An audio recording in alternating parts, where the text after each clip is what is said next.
අපිට ඕන අපේ හොඳම වර්ෂන් එක එලියට ගන්න. හැබැයි අපි ඉන්න සිටුවේෂන් එකත් එක්ක මට බෑ කියන හැඟීම අනිවාර්යෙන් උඹටත් එනවා ඇති. මේක අපේ වරදක් නෙවෙයි. පොඩි කාලේ ඉඳන් ජීවත් වුණ විලාසය, සමාජය, පවුල් පසුබිම හින්දා ඔයාගේ කොටස් නොවුණු දේවල් ඔයාගේ වෙලා තියෙනවා.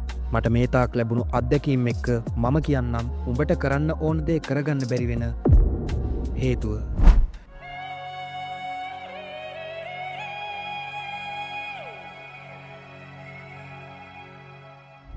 එක, උඹ දන්නේ නෑ සාර්ථකත්වය කියන එක සාපේක්ෂයි කියලා. උඹගේ හොඳම වර්ෂන් එක එලියට එනකං හති නොහිත දුවන්න ඕන කියලා උඹ දන්නේ නෑ. දෙක, ප්ලෑනින් වැදගත්. ඒත් ඇක්ෂන් ඊට වඩා වැදගත් කියලා උඹ තාම තේරුම් අරන් නෑ.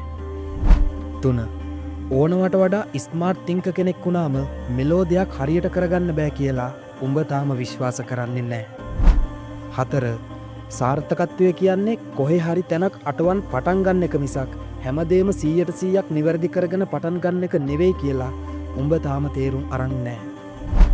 5, කරන දේවල් අසාර්ථක වෙන එකෙන් උඹට ලැබෙන පාඩම, අත්දැකීම කෝටි ගාණක් වියදම් කරලවත් ගන්න බෑ කියන එක උඹ තාම දන්නේ නෑ. උඹේ ක්වොලිටිස් හැදෙන්නේ ඒකෙන් කියලා උඹ දන්නේ නෑ.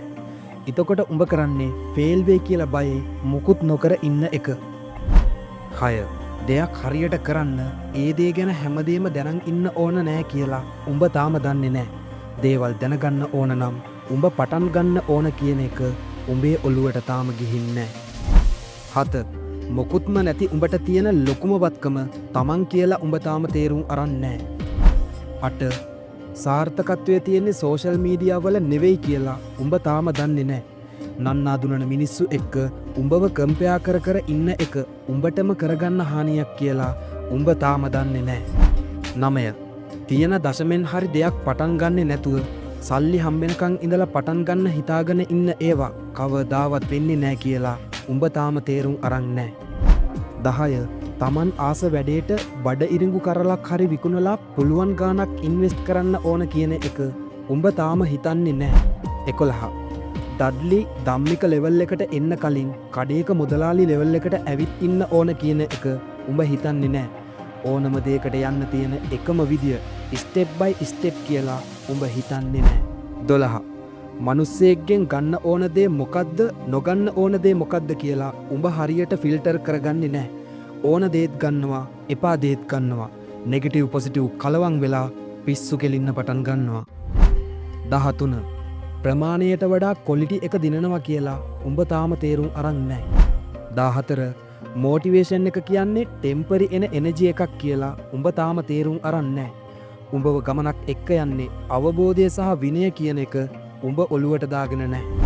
15, තමන්ව ගොඩදාගන්න එක යුද්ධයක් මිසක් හනිමූන් එකක් නෙවෙයි කියලා උඹ තාම දන්නේ නෑ.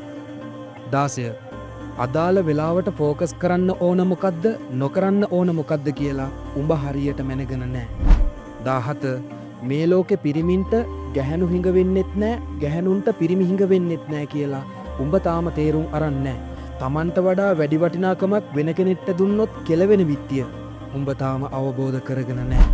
18, මේ ලෝකෙ උඹට වැඩියෙන්ම ආදරේ උඹ විතරයි. උඹේ හීන හැබෑ කරගන්න පුළුවන් උඹට විතරයි කියලා තාම උඹ අවබෝධ කරගෙන නෑ. 19, තමන් හැර වෙන කිසිම කෙනෙක්ව අල්ලට උඩින් විශ්වාස කරන එකින් කෙලවෙන බව උඹට තාම තේරිලා නෑ.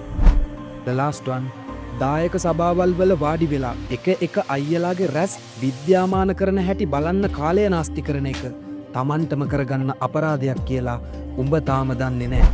My dear brother, මේ සෝෂල් මීඩියා ඇතුලේ බහුතරයක් තියෙන්නේ උඹගේ බෙස්ට් වර්ෂන් එක මොකක්ද කියලා හොයාගන්න බැරි විදියට උඹව පටලවන කන්ටෙන්ට්.